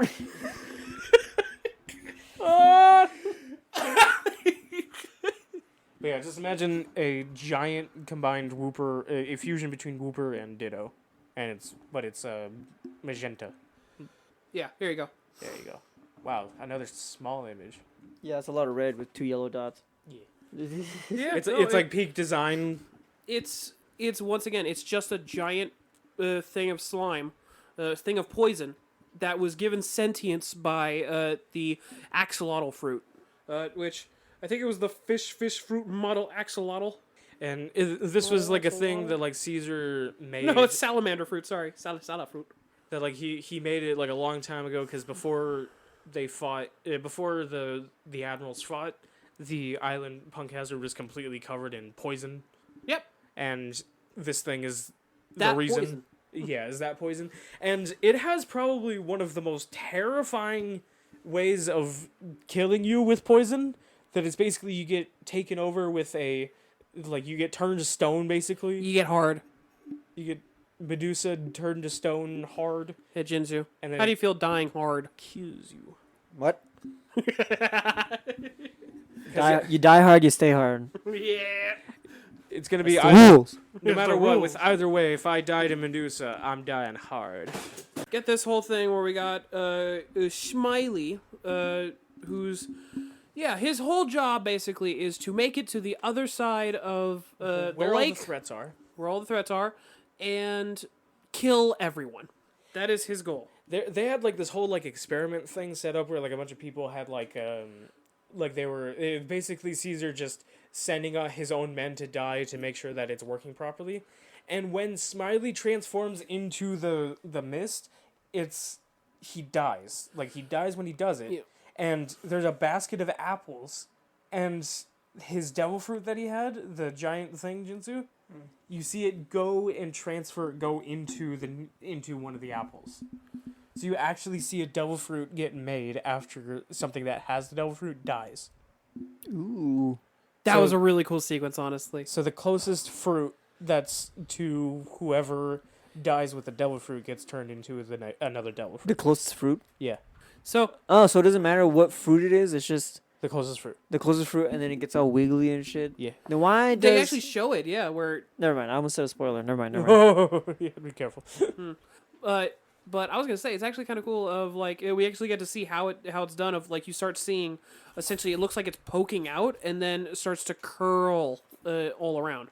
Right. With all of those like But- veins and shit. Meanwhile, yeah. So there was the whole thing of him trying to get across the river, the lake, and we got Sanji Nami jumping into the lake as poison's filling up, so that he can retrieve the top half of Kanaimon. Yeah. And he grabs it, brings it up, had a bit of a hard time, but managed to do it, and they start to run away from Smiley and the now emerged poison that is him. And as they're running away... It's a huge marathon that this there's- next area of time of the arc is Yeah, happening. so you get this whole thing where it's like you see a green dragon that they're running past and trying to jump on to run away. There's one funny moment where it was as they're running away, like getting faster until you get cartoon legs. Yeah. And eventually, you see Sanji Nami. He goes like, "I can't go any further. I think it's Nami's body. It's just her heart, her chest can't take it anymore. Her chest." And he's holding his chest. Yeah, he just starts charging forward as he's now touched her tits. You got a burst of energy from it. You got a speed boost. But meanwhile, in all of this, Luffy had like a quick confrontation with Caesar and gets thrown down As well as Smoker. and Smoker. Yeah. Yeah, which that was cut off because of Smiley. Yeah, and he gets thrown down a trash chute and ends up in the trash area. And I want to talk about their fight a little bit because that fight was fucking awesome. Where it was like the whole thing of like he was immune to all the poison that he had. All of this poison that is being thrown around in this entire arc, Jinzu, is nothing compared to the poison that Luffy had to endure and impel down. Well, yeah. So Magellan is still top tier, in other words. yeah. Yeah. That shit burned. That shit like burned through shit. That fucking I think that stopped that motherfucker from breathing a little bit. Yeah. And then we find out that Caesar has the ultimate ability where he's the gas fruit. You know it's also gas? Oxygen. So he just takes oxygen from a certain radius around him. Yep. And Luffy obviously needs to breathe. Also, quick heads up: this is actually not when he's thrown down. Ah. Yeah, first he gets. Well, here's the thing: is I'm kind Him- of skipping ahead. Him, Smoker. Okay, yeah, but you're skipping Law joining Smoker and Luffy is the problem. You're skipping all the way past that. Here's the thing: you can skip, but then return back. Okay, got it. It's So called. It's not Smoker- skipping. It's yeah. switching around. So Smoker- Skippy to the skip. Smoker, Luffy, Robin, Frankie, and Tashigi all get captured. They get put into a cage, and plan is revealed. You get to find out that they're working for Doflamingo, and They're all pawns. yeah, Law. He I don't think he was captured and put in with him, right? No, this he is was before. Yes, he because he was. had joined Luffy. Yeah. So he gets captured, put in, and as he basically tells Luffy of like, okay, that's our goal. We got to beat the shit out of him, capture him, and then go after Doflamingo. Yeah. And so they've got their plan all set. Everybody breaks out. Frankie farts away to his ship. He has a farting jetpack. That's how Frankie can fly. Kude burst. It's one of the greatest things and also the worst thing. Well, it's the same as the ship, in all fairness. It's the Kude burst. It actually is. Oh god, don't remind me of the dog or the gun that ate the dog fruit in Alabasta. Kude burst! That means Frankie's asshole is the same amount of round. Yes. That's why he has to wear a Speedo, because it easiest thing to clean. You want to be scared of see that Speedo drop and then you see this? Yeah, be afraid. Well, I'm kidding myself. But yeah, so everyone escapes and they start running through the lab as like everybody breaks into the lab, locks it up, and so now you have like Brownbeard, all of them, all the Straw Hats. You got G5, and they all team up to go after Caesar essentially and his men. But there's still, But also like, escaping poison. yeah, mainly escaping the poison. So like the G5 Marines and the Straw Hats are always just like, Get a cool moment of the dorks that are G5 as everybody's trying to run away from the poison. Tashigi's like, I'll try to help you guys to escape. And they go, nah, we're screwed. And they grab Tashigi and throw her across this one area. And she's like, what are you doing? And it's like, go! Be safe! And they get frozen with a thumbs up. It's and all like great. some of the people have already been like Law since turning back, switching sides has been switching people back, and it was so funny when Nami Sanji and yeah. when they Sanji got Nami? switched back. It was just like, oh man, we were just having a great time too. My dream! But then there's Nami who goes, I'm wearing a different coat. Sanji, why am I wearing a different coat? Nami, you weren't wearing anything. Actually, she was wearing a coat. she was wearing, yeah, She just was wearing a coat. Yes. And then she wore a different coat on top of that. Yeah. So, yeah, why am I wearing a different coat? Don't worry about it. But no, it's, which, speaking of which, yeah, Kanaimon, the samurai, he has a devil fruit as well, but because he's from Wano, he believes that it's just normal magic. It's normal weird magic. And he has the ability to basically turn a leaf or anything else into clothing. Something you put on top of your head, then he says "wapa," and it turns into clothing. Wappa! But it isn't. Oh yeah, and then if you take it off, then it disappears. Okay. I was trying to think of something awful to say. It's like, no, let me just move on. Anyway, they're all running through, and let me check my notes. As this is going on, the lab is getting fucked up, but meanwhile, we get to see an interaction between Law and another figure who is a commander under Doflamingo by the name of Virgo. Virgo, who has probably one of my least favorite Oda designs, Oda-isms, which food just sticks to the side of his mouth. Who? Virgo, this guy who is in charge of G5 but secretly works for Doflamingo. Okay. The number of times it's essentially this, Jinzu, of just, honestly, I would think, hey, Virgo, you got something on your face. Oh, do I? Oh, I do. When did that get there? Oh, it would seem that I do have something. I on know my you face. don't like it. I love it. Don't. It's because- so goofy. I love it. It's such a good way to take a villain that is so serious. Like, once again, his whole thing, he has Law's heart. And that's why Law had to kind of play the game. And then when Law finally gets it back, like there's... Basically, it turns out that what happened was when he first went to work for Caesar, he said, how do I know that I can trust you? And he goes, okay, well, here's my heart.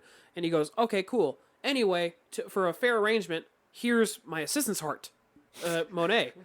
And Here's so the they swap Harpy's- hearts. Yeah, the Harpy's heart. So he has the Harpy's heart, while Caesar had Law's heart and then gave it to Virgo. And Virgo's just like, oh, you little shit. Oh, yeah, I remember when you pissed me off when you were younger.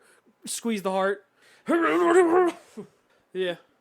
And I don't trust you. Give me something valuable so I can trust you. Okay, here's my literal fucking cardiovascular organ. Yeah. Here's Thanks. my assistance. Yeah, Forgot this was also- thank you. To meet your end of the bargain, I will give you my assistance part. I forgot to mention that major thing about the fact that Smoker had his heart taken. Yeah. I'll And give you this really nice circle like that I drew. I'll draw an IOU. This is macaroni art. Yeah, there's just a huge back and forth with the hearts in this one. Virgo shows up while everybody's running through the lab and ends up beating the shit out of G5, which they're shocked by because of the fact that Virgo was their leader. Yep. Virgo is the leader of G5. Leader of G5 because being the leader of the most not listening group of Marines. Makes sense. Makes sense that their leader is someone who doesn't adhere to the rules of the Marines like at all and is actually a terrible person. He's about to mess up Tashigi, but Sanji shows up because woman is in trouble, so he shows up. Yep. And he starts beating the shit out of Virgo. Pretty cool. That dragon from earlier, the green dragon from earlier that they let in, goes through some kind of rage and suddenly starts attacking everything. And so Kinaimon and Brook slice the dragon. Because both of them are just like, no, I want to do it. No, I want to do it. How about we both do it together? Do it! And so after that, we get, of the children, there was one main one that was focused on the most. A little girl by the name of Mocha. Little in quotation marks, by the way. Yeah, she's also One of the giant children. Yeah. Chopper ends up finding her while running through the lab and helps her out to basically help out the other kids because she's the only one not going through withdrawal at this point. And so he helps her out of, he basically holds the children back as she runs off with all the candy. Of like, as long as they don't eat this, they should be fine. But the problem is that they're jonesing too hard and are prone to violence. I teach you a new word and you use it. Yes. How dare you use a word I teach you? Did I use it incorrectly? Not at all. Then But how fuck dare you use a word I know? Well, you are the one all be all user of words. So anyway, Luffy versus Caesar 2. Luffy loses again. Similar way, once again, it was the whole thing of... it was actually... He was going to lose, but he managed to make it until Monet arrived, and then used her fruit, which is the snow fruit. Weaker than the ice fruit. Yeah, And the harpy has snow fruit. Yeah, I know. She's one cold bitch. Nah. She's one cold bitch, but not as cold as Aokiji. Yep. And so she fucks him up, throws him down a hole. She throws him down her hole, and Lucky Man. And Luffy falls down to the trash pit, sees a little one-eyed monster pop out, and it goes away, and so helps out Han Solo to escape, but... And not after drowning. And that's when he discovers a weird-looking eel, a weird-looking pink eel. It's a dragon. This is Momonosuke.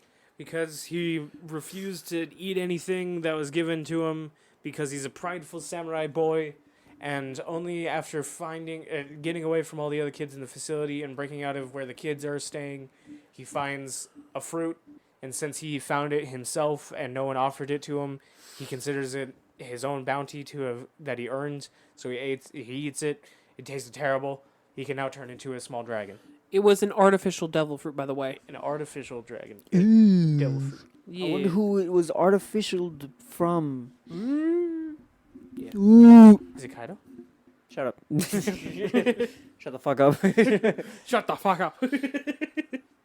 So yeah, we get that whole thing happens. We get Momonosuke shown off to us finally, and this is also around the time when Caesar's calling in of just like, hey, yeah, so we got some problems to Doflamingo. We get to see some of his crew being the weird. I can't wait to talk about him, but yeah. No, actually, the main one we get to see is Baby 5. Who has one of my favorite devil fruits. Who has Random one of my bullshit favorite go. personalities. Random bullshit, go. She has one of my favorite personalities of how stupid it is. Of just, oh my god, that man, Doflamingo, he killed one of my ex-husbands. And it's like, well, in all fairness, there was a guy who kind of took all your money And it's like, yeah, but I loved him. Like, But he loved said me. he loved me. But he said he loved me. And it's like, how did he love her? Hey, Jinzu, can I borrow $5? You need me? Here you go. Thanks, bitch. Thanks, bitch. Bye. And so that's the joke with her of just like, is that really just the thing for you? Like, if I say, can you give me $20? You just gonna give me $20? You need me? Here's $20. I can take out a loan. Actually, I need Please, $2,000. I need $2,000. I can take out a loan. Please, listen to yourself, woman. Yeah, she can turn herself into weapons, which is cool. Yeah. And so, Like, her arm can become a cannon, and her other arm can become a sword. we get No. Luffy. No! Luffy spends several episodes crawling out of the trash compactor, and alongside Momonosuke. They needed a way to get him out of the action. Would just have him try and climb. Momonosuke has actually a really cool way of flying, by the way. Like, the dragon they show off in this, it has a really cool way of flying. It doesn't really, like, soar through the sky or anything like that. You see clouds suddenly pop out, and it's climbing the clouds. Yeah, because of the Eastern Dragon. Yeah, I like that. Perfect for the Eastern boy. Chopper is still chasing after the children to stop them from eating the candy, and all the team ends up meeting together as Chopper's been beat the shit out of, so Robin has to carry him. Yep. And they make it to the main room where they initially met the kids, and Mocha, she's about to escape when Monet shows up, the harpy. The girl with the candy that's trying to keep it away from her friends. That's what I mentioned earlier, yes. I'm making sure it's being said again. Okay. But yeah. It's stopped by the harpy. Yeah. So she's stopped by Harpy, and she realizes that Monet is also bad, so she begins to cry, but manages to run off with the candy still, of like, man, so just all the adults here lied to us. So it's real sad for them. And as they are making their way over to the candy, like, it's this massive chase of just trying to head to the same area, essentially. And Mocha has the worst deal as the kids catch up to her, begin to beat the shit out of her, and she is forced to swallow all the candy. Well, she knows that she doesn't have the strength to fight all of them, so what she does to make sure that none of them take the candy and continue being drugged is that she eats all of the candy to make sure that they don't get it. But the problem is that it's all poison candy, so she gets very fucked up. So she dies. She gets very heavily Her poisoned. ass is dead. Thankfully, Chopper's a magic magician. The heads up for later, actually, they do mention of, like, the way that they fix it is Law, being a doctor, he actually goes in and uses a room to remove the candy from them. Oh, that's lazy and boring. I thought it was gonna be something funny like, oh, Chopper fed her coleslaw and so she threw up, and she was okay now. Well, in all fairness, it actually was pretty funny. He pulled out their stomach, dude. They were actually He before literally goes room, stomach. That is literally the perfect devil fruit for a doctor, Yes. or any physician. op-op Let me fruit. just take it out real quick, brush it off. Okay, cool. The thing is, The like, Law. before, I have no enemies, but I've got ops. before Chopper before that, Chopper was actually doing like proper poison control. Like if you accidentally ate something that's poisonous or something like that, he was actually like doing the proper procedures. Yeah. And it's Which just is like cool. the fact that Oda looked it up and made sure that Chopper was doing everything correctly. Because And Chopper then would have Law. looked looked it up and done everything correctly. Exactly. And then Law made a Russian nesting doll out of those kids of just like, okay, open up. There's the stomach. Open up. Okay, there's the candy. The candy Gokan. Yeah. Yeah, they became Russian nesting dolls, which was funny as hell for Chopper because Chopper at that point in the story, he walked in on that and just saw Law chopping up the kids and was like, "Oh my god, he's killing them!"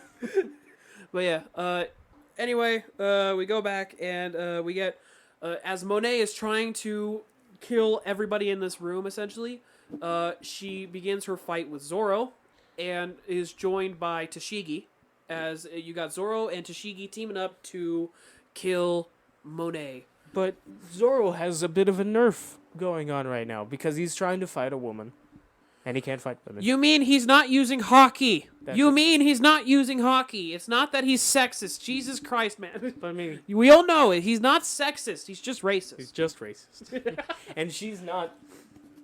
Don't. Ever. She's just a chicken. I wrote down here. I just saw Sanji brings the boys to save the kids. Well, yeah, because all the members of G5, like they, for some reason, G5's just so chill. Sanji's just able to speak exactly what it, like, say exactly what they want to hear. So they're just like, we're gonna follow you now, and he's just like, let's go. Brownbeard finally confronts Caesar for what he's done. Oh, yeah. And everybody turns against him of just like how dare you turn against the master? Like he's done nothing wrong in his entire life. And Caesar uses a poison that, or like some gas that makes him start talking in tongues, basically. And so Brownbeard isn't able to articulate what his problem is. Yeah, he's just like, I'm not gonna let you refute any statement that they say against you with no evidence whatsoever. So they begin getting ready to kill Brownbeard, and that's when Luffy throws a punch and breaks Caesar's nose. Fully just breaks his nose. Yep. And beautiful face. I love when Luffy does that. This person is a piece of shit. I'm just gonna put my fist up his ass real quick. You don't mind if I... And this is also when we get the reveal of the reason why Caesar Clown is so important. He is making smile fruits, which are artificial devil fruits, all for the purpose of selling them off to sending them off to Doflamingo to sell to Kaido.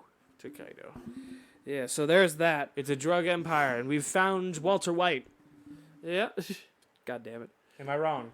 You're not wrong. Shut the fuck up. So anyway, Virgo versus Smoker and Law. Very cool fight. As he's messing up Law because he's got his heart, obviously. And we get to see that basically Virgo can coat himself entirely in hockey. Like, no discernible weak points or anything like that. Completely covering himself in hockey. Unfortunately, it did give a +5 bonus to Zoro's strikes, so... Turns out Law has the same subclass and uses a slash that cuts the entire mountain. Yep. That's the thing that's really cool, too. Like, Mihawk and Law, they have a very similar type of, like, giant slash that just things get... Like, very huge buildings, ships, and mountains all get cut into pieces because of them. And they're, like, really far away, too. So it's just like, God damn! He chops up Virgo and just places him on the metal railing. And so just leaves him there and takes Smoker with him to Oh my escape. God. You made this joke so much, yeah. They're, like, after they finally defeat Virgo, the asshole who betrayed Smoker, he... Law completely cuts him into pieces and like just lines him up on the railing of the fence of a platform that they're on, and the position that he puts his head, and then you see his legs over there, and it's just like, imagine Law cuts you off your head and then just puts your mouth puts your dick. Yeah. Here you go, friend. I know you wanted this your whole life to suck your own dick. Or just like imagine, or like instead of bashing someone's head into like cement, you bash their head into their dick. or like and choke them out. The joke I went for was the joke I mentioned. Yes, I'm so glad I got a good laugh out of Just that. fucking kill them by waterboard them with their own dick. The joke I mentioned so was good. just, Or just like his head's just there and then just slowly insert his dick into his mouth. behold, here is your cock. Behold, here is your ass. It's like I have a pen. I'm gonna I gag have you. an apple. I'm going to gag you with your own dick. Okay. But no, Too small. He shows him his I will dick. shove your dick up your own ass. Yeah, he shows him his dick and then shows him his ass. You know that. I could not have lost fruit. I would be too nefarious with it. Remember that song that trended like 5 years ago of I have a pen, I have an apple, I have your cock, I have your balls. What? Pineapple, apple pen. Yes. I have What? your cock, I have your ass. I have a pen. I have an apple. Oh, Apple penis. Okay, he's being terrible with it, but Sorry, I meant to say apple. I meant to say penis ass. There you go. you kept saying balls. Cock butt. So, Sorry. anyways, Forcing a dude to suck his own dick and killing him with it. That's Sounds pretty good. fucking hilarious. That's pretty good. And like that's all the ammo that I was getting the entire time I was just watching that. I was just like, here's an idea. Yeah.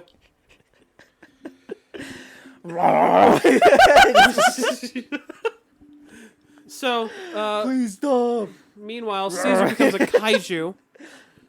Caesar eats all the gas and becomes a kaiju. He expands. He looks like Gekomoria's just little brother, because he's not as big as Gekomoria was, but he's still like as fat and pale as when Gekomoria transformed into the giant form. It's the same concept where he just took in, instead of taking in shadows, he's just took in whatchamacallit, he just took in gas, Yeah. the poison gas. So Luffy quickly deals with it with a big old Gear 3 hockey punch and knocks him into next Tuesday. Literally he punched Caesar so hard he went sailing down a giant hallway. Yeah, all the way knocked into G5 or no, it was what are those ships called where they got all the The tanker. He knocked into a tanker. It was Caesar shaped hole. He had like such a thing going on with his face where he's just like, I'm beautiful and all that kind of shit. And literally any time Luffy's involved, he wrecks his face. Get the reveal from Brook that Kanaimon was frozen. Oh yeah. It takes I will say my only problem is it took forever for the big escape because it was just Luffy standing there just like, don't worry, they're coming. And that's like the entire episode up until the end when they finally come. I'm coming. You wait and wait, but the minute you use the stethoscope to listen to your balls, the doctor walks in. Oh. It's just the girl. It's just the girl who looks so fucking annoyed. Well, let me see. We get now assassins are. Monkey. We get the assassins sent by Doflamingo. We get Baby 5 and Buffalo. I love Buffalo. Buffalo is the most one of the most terrifying designs. He's huge and he's got giant buck teeth that he printed the logo for Doflamingo's pirate crew. It's like printed on his teeth. He's got hair that wraps all around his face, so it's like combination beard hair where it becomes propellers. Because he has the spin fruit. Yeah. He's a helicopter. Or he's a plane, and I love it. Plane. He's a plane, and I love him. He's my favorite. Yeah, his buck teeth, the best part is the fact that, like, the tattoo for all the Doflamingo pirates is right there on the teeth. Ugh, hate it. And so when he opens his mouth, it looks like the mouth is talking. His mouth is always open, but it's always, like, teeth out. Yeah, he's always smiling, exposed teeth, and that's how he talks. He sounds like Patrick. That's the thing that I gotta worry about. Hey, so Baby 5. Yeah, I fucking love this guy. Ugh. But he's the one who brought up, like, Baby 5, all your ex-husbands, every one of them, their whole thing was taking money from you. And it's like, are you just gonna listen to anybody when they say, hey, can I borrow $20,000? If you need me. Yeah. I love it. And they end up fighting Frankie. Who's just chilling out on top of the tanker, just in the General Frankie armor. He's just hanging out. And he's just like, what the fuck is that? I'm gonna shoot at it instantly. And they are not prepared to fight Frankie. Yeah, no. Not at all. They get beat the shit out of by The Frankie. Swiss Army American. Yeah. The American Army knife. Yeah. Yes. The American Army knife. Yeah. The Swiss Army American sounds so much funnier though. Sometimes American. Oh, now I remember. I was looking at this of like sometimes I write a line where I'm just like, wait, where is this from? Say of it. like it's so funny, but it's like where it is from. Say it. Of it was when they had brought in Say the line. that's weird. Didn't see him carrying you. Yeah. That's right, Chopper. It was Chopper where it was like, oh man, I'm so happy about this, and I think he was talking to Brooke. And then G5 just, oh, that's weird. Didn't see him carrying you.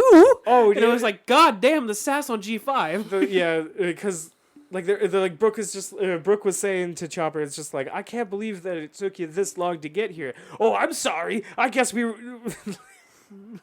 Didn't see you carrying him. didn't see you carrying him with your longer legs and being able to run faster. Yeah. So we get finally the big escape, and we get this real nice moment where Monet calls Doflamingo and basically says, like, I can do it. I can stop all of this, but it'll cost my life. And, Fucking do it. and Doflamingo straight up just says, kill yourself for me. And this real nice quiet moment of just so peaceful and actually like genuinely beautiful, followed by as she reaches down to press a button to blow up the island, Literally just blow it up. she suddenly falls over. Dead. And it's revealed that Caesar Clown had accidentally had his heart, the heart that he had in his pocket, switched. So he did not have Smoker's heart. He had Monet's heart. Yeah, so remember, Jinsu, when there was that whole mess with the hearts where it's like, I have your heart and you have my assistant's heart and all that kind of shit? Law switched them. And So Caesar thought that he had Smoker's heart, and it's like, if I die, I might as well take Smoker out with me. That kind of shit. But he kills Monet. But he kills Monet. And as she's literally like having like a moment of peace before she presses a button to blow up the island, he literally kills her and she just dies. It's one of those few moments where Doflamingo gets pissed. And Like- he begins to head to Punk Hazard. He goes himself. Yeah, he flies to Punk Hazard. The master's out. Yeah. You killed my fucking harpy bitch? Yep. God damn it. Without blowing up the evidence that shows that I shouldn't be a warlord. Yeah. Frankie managed to beat up Baby and Baby 5 and Buffalo. He didn't win just yet, but we get all the crews back safe and sound. By the tanker. Yep. And we get this really cool moment where you see Baby 5 looks over and sees Law, and it's just like, Law, what are you doing here? And Luffy's sitting there just like, oh, hey, are those your friends? No, they're my enemies. And everybody lined up ready to beat their ass. We're severely outnumbered. This is a cool one for me. They just get to show off how strong some of the crew members are, where they show Nami and Usopp are the ones to handle these two assassins. Yep. So Usopp's staff is alive, by the way. Yeah, his giant slingshot that he Kabuto. has is actually a plant. It's actually a big old plant. And Usopp. his slingshot, it's actually a plant. His staff is alive. And it's basically he can feed it stuff to get it bigger and like it better, so like it can shoot a farther distance and all that kind of shit. Oh, he got it from that island? Yeah. Nami made an egg. Egg. She also... I you know, don't I'm not gonna remember say that. much of what happened there. I just wrote Nami egg, and I just remember being weirded out of like when she had a sudden egg that shot out lightning. Yeah. You remember that? It Vaguely. was weird. Vaguely. But she's got weird powers too. Okay, Vaguely. I'm happy. I'm happy that they both have very weird things going on. It was I'm literally- happy for them. It was literally hold on, these two haven't had a cool moment yet. So they beat the shit out of the assassins, and then they capture Caesar. And according to plan. now it's all nice, and everybody's partying, everybody's all happy, and you see all the statues lined up of like, I'm so sorry, Kanaimon. You'll never be able to see your son now. And he accidentally bumps him, Brooke, and he drops Kanaimon, and Yeah, Kanaimon cracks. Breaks the statue that, like the person, Kanaimon, who was turned to stone, and just, no, I'm a murderer too! And turns out that when they were stuck in stone, all you have to do is just break them out, and they're fine. All you have to do... All you have to do to break out of the stone Is to break out of the is stone. once you know you're stoned, just take another hit. What was I talking about again? Yeah. Yeah, so we get the reveal that, yeah, no, it's very easy of just crack the stone, you're done. Yep. And so That's how you avoid the worst poison ever imaginable. most of the Just get Navy, hard. including Tashigi, they go ahead and grab up all the kids, and they begin to head off to take care of them. A real touching moment of just teaching the kids of just like no, pirates are bad, the Navy is great, and it's like But these pirates are all right. But the government... hurry up and leave because we don't want to feel sad about saying bye to pirates. Yeah. The Navy another- leaves and they yell, they begin to yell, never forget, 9. Never surrender. I remember 9/11. I was gonna say that was the joke I immediately made when we were watching of just they're yelling, "Never forget, we'll never forget." 9/11. 9/11. The Alamo. The Alamo. Do you remember anything, kid? I remember the Alamo. Yeah! We might end up liking these guys. And so they go off. They have a nice time. And Baby Five and Buffalo, their heads are put on pikes and sent down the ocean. So Law separates I'm their not heads from their joking. body. This Law separates their heads from their bodies and sends them alive on a raft on the way to Dressrosa. Dofi finds it. And Doflamingo intercepts it, and basically they have a Phone talk. call from the Sunny. Yeah, as Law is just like, haha, you bitch. This is the rules. You gotta follow them. And By the way, Law, when I find you, I'm going to kill you. all right, it's like, oh no. But he makes Doflamingo resign as a warlord. He makes Doflamingo resign as a human being and puts a bullet in between his eyes. He still No, goes. that's next arc. He still goes to Punk Hazard, by the way, and he almost destroys G5, what was left on the island, Including Smoker. and he almost fucking kills Smoker. Who? Doflamingo. Doflamingo. Damn. He almost fucking kills him. The only thing that saved him was Aokiji. Iceman? Yeah, Iceman. Aokiji shows up and he saves Smoker. Iceman shows up and goes, Stop. Stop. Stop. That's not very cash money of you, No. Doflamingo. I saw people were complaining about his voice, dubbed, and I fucking love Aokiji's voice. He's It's chill. Like, hey man, how about you chill out for a second? Kind of. He's that like the sexy radio show host That's gonna voice. read poetry like out of nowhere, and you're like, okay, I guess we're here now. Tonight on FM5 kind of shit. Fuck me 5. You got some nice tits. You free later? Yeah. Oh, sorry. I was just looking out the window of the studio. So these are the last few things that happen. First off, we get a bit of downtime on the ship. There's a bit of a filler arc, but the only like, what the fuck is he doing? Get those grippers away! But we get a couple downtime stuff. We got like Momonosuke goes to take a bath and it checks out all the women's titties, and it's like you're 8. And yet he's been closer than any of the other characters. Yeah. We get filler, a little bit of filler where we see the Kung Fu Dugong return. Oh, okay, no. Minor detail just to mention where I thought it was funny. It's funny, but no. And then we get the announcement that Doflamingo has left the Warlords. Law and Luffy are now in an alliance, as well as one other alliance being Captain Kidd, Apu, and Hawkins They're in an alliance to To try- fight the Emperors. to take down an emperor. Yeah. Because all the supernovas are realizing that they needed to take down an emperor in order to try and be a contender for King of the Pirates.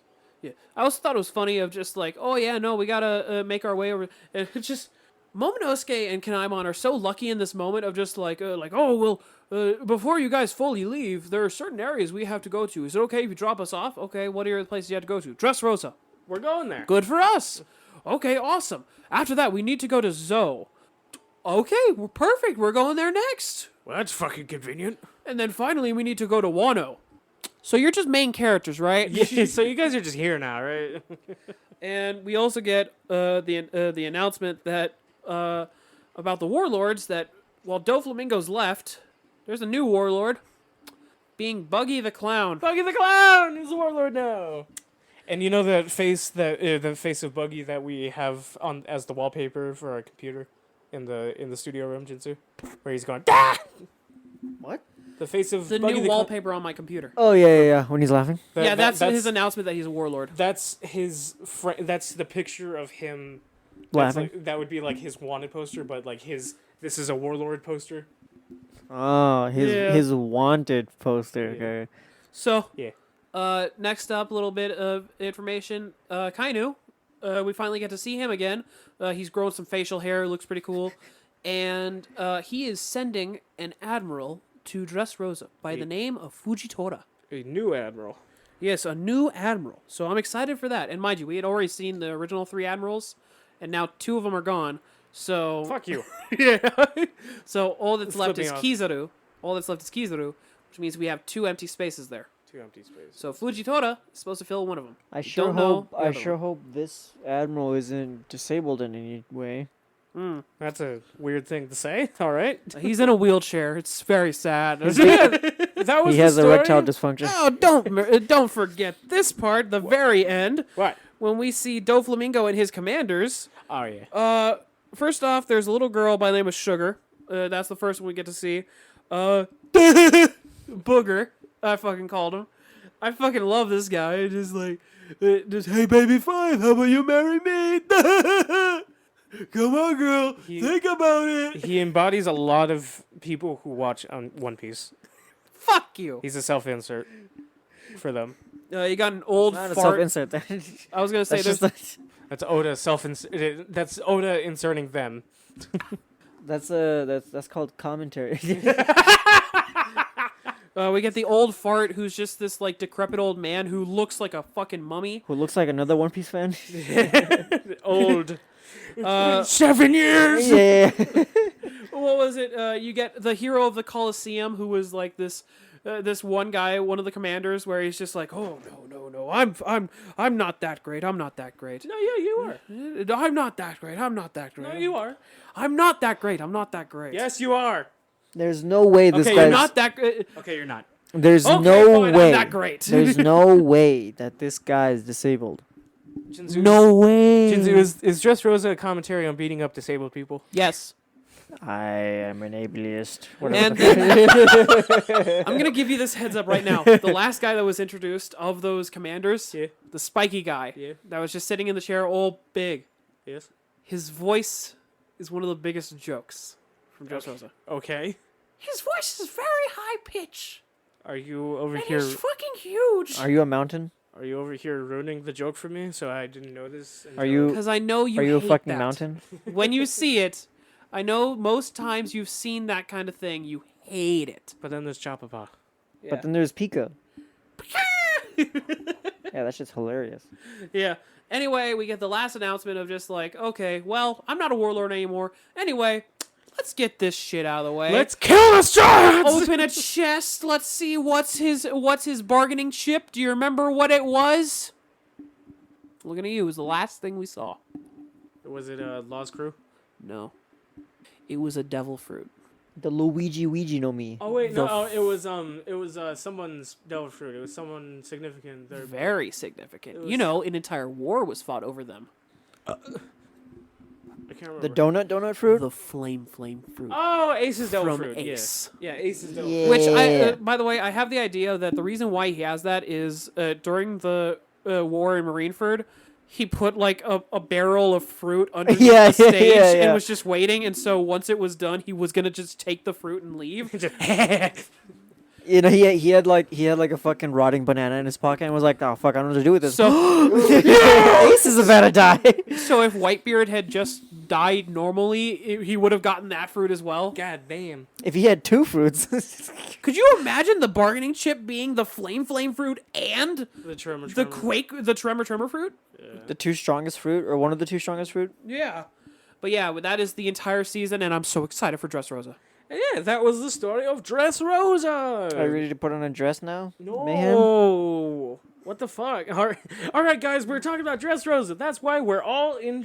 Why are you guys not in dresses? We talked about this before. I got the rosa. Damn it! I thought Jinzu, I got the. you got the dress. I got the rosa. Jinzu's got the. I got the string. I have He's got the G-string. I have a singular. Shut the fuck up, man, dude. I have a singular dimension of string. I have 1 dimension of string. One dimensional. I don't understand this joke. I brought the rosa. Do you not know Doflamingo's fruit? No. I've only seen him do like weird fucking hand signs and people get Yeah, their so that's basically what his fruit is of like spines broken. Yeah, so his fruit is essentially like he's like a puppet master. Yeah. Yeah, we won't say much more though. Yeah. But he does like Pulling the strings. So, Favorite character. final thoughts. I was gonna say, yeah. Just a favorite character, real fast. Favorite character on of this arc, I would say Brownbeard. Brownbeard was MVP. He got shot in the face. Clutch. He was really cool. He was like his entire thing was about heading back to his crew and like watching over them. Like he was upset about his betrayal, but at the same time, his one concern was helping out his crew. My favorite character has to be Law, because he's just like, I've got this serious thing. Luffy's really strong. He punched a celestial dragon in the face. He's an idiot. Trafalgar Waterloo, yeah. Oh God. Oh, holy shit. Yeah. Holy shit, this guy's a fucking dumb. Are you gonna betray me? No. No. See, I believe him. Holy fuck. This is gonna be so easy to betray him. Here, what I ought to ask you, Jinzu, since you weren't able to watch this arc, the easier question would just be, what do you think of Law as a character? Without any spoilers. Yeah, without any spoilers, I think he's dead. I think he's fucking dead. I think. Those are my thoughts. My thoughts are that he's dead. I can't believe I can't believe it. He not only betrayed Luffy, but he also fucked Robin. It was crazy. Wait, what's his whole name again? Trafalgar Law. Right, Trafalgar Waterloo. right. Right.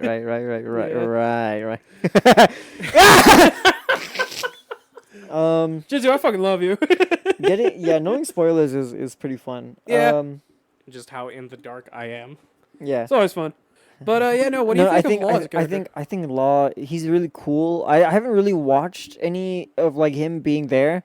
The only thing I know about him is that he was there at Water 7, or not Water 7. He was there at Sabaody. Sabaody. He was there at Sabaody, and in the manga he flips him off, but in the anime he just looks at him. Yep. He gives him a knowing look, like you know what they have to take out. And then I know the Punk Hazard like moments with him are really funny. It's all so chill of just like, oh man, I'm ready for this mission, and then followed by, oh god, none of them listen to anything I say. A while back, I had a friend who was catching up to One Piece, and her very tired, like, I'm really fucking over this already, bullshit like mentality. That's all I thought of when I just as like, okay. I gotta get through this. No energy, but I'll do it. Whatever. What was it? There was another joke with Law where he started falling into their bullshit. Where it was they're all talking and he's like okay, we gotta get ready to go because it's Dressrosa's coming in. And it's like, yeah, whatever. Let's go ahead and eat some food. Let's go make some sandwiches. Yeah, I love a sandwich. Like, all of them talking about how much they love sandwiches, and then they all walk past him. And he's just sitting there. I don't like bread. I don't like bread. And he suddenly catches himself of just like, God damn it, I'm part of their stupid now. Their stupid is rubbing off on me.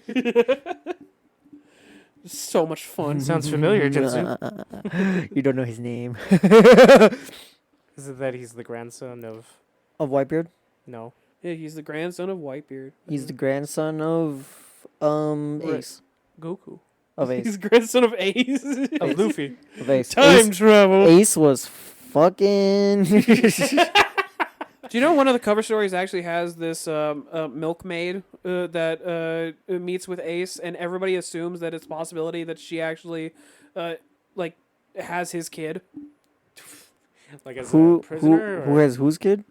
There's this milkmaid in the cover story for Ace where he's Ace. tracking down Blackbeard, where this milkmaid shows up and like they hang out for several pages, and he goes off and finds her family. Hang out. Yeah. Fuck around. But yeah, no, and it's especially the fact that like in the future there's actually a moment where you see a young girl who gets her milk thrown on the ground, and that is her. What the fuck? All right. So, final thoughts on Punk Hazard. I'm ending that weird conversation. My final milkmaid. My final thoughts is Punk Hazard. It was. I wouldn't say it's one of my favorite arcs, but it definitely has a lot of good moments. It's good. It's one of those things with One Piece. If it's generally good. Stop saying good. Man, this arc sucked. I fucking hated it. Honestly, I would say it was so trivial. It was so awful. Honestly, I think I'm dropping the show. It's weird how when he likes something, he doesn't say a lot of things descriptive. But when he hates it, he's very descriptive. Honestly, the reason why sometimes I just refer to some things as just good is that's basically what it is. Of like, it's not so spectacular that it is groundbreaking. It is just generally good to the point that any person could find enjoyment from this. Yeah, when I find something good and enjoyable, and like someone asks me like what's it like, I don't want to. And if it's something that's easily accessible to like a wide audience, then it's like I don't want to tell you what's so good about it. Just go fucking watch it and like go see for yourself. I would prefer that you. I can only capture so much, and I can only explain so much. You could get something totally out of it. Like I really hated Legend of Korra growing up, and it was really annoying. And I told someone that it wasn't worth the watch, and then they watched it, but they actually really fucking liked it. So it's like, I don't know. I'm not gonna fucking tell you. Yeah, no, it's. But you still can, just because. I'm gonna still shit on Legend of Korra. Yeah. But like if you like something, you like something. If you like it, we can't stop you.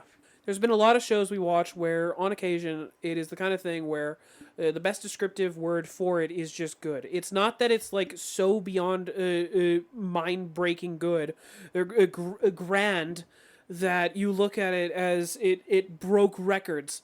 But sometimes something can just be good. You notice how you said a lot of words instead of just good? Anyways, And yet I could just this summarize it as, episode was 2 hours long. I'm over it. Yeah, And that's the what I'm trying to fucking end it. We're the almost fucking there. episode. What's next, Duke? Mayhemism. How nefarious do you think I would be with the op fruit? You would put everyone's dick in their ass. Ha! I know you. That's the kind of thing you'd be doing. Hell Jinsu, yeah. what do you think of that?